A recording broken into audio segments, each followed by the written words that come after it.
Hello everyone! Welcome to my channel! So maraming salamat sa panonood ulit sa aking video.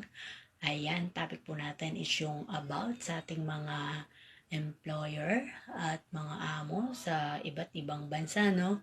Based po sa ating karanasan, no? Aking pong ibabahagi kung paano ko po natutunan, no? Yung iba-ibang klase ng pakikisama sa bawat amo sa iba-ibang lahi po, no?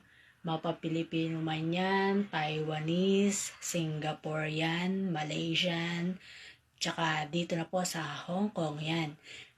Stay tuned po sa aking mga susunod na mga videos. Ibabahagi ko po yan para po sa ating mga kapwa OFW at sa ating mga kababayan na nagbabalak na mga ibang bansa para na rin po sa dagdag kaalaman at ideya kung paano po tayo makitungo sa ating mga amo. Maraming salamat po.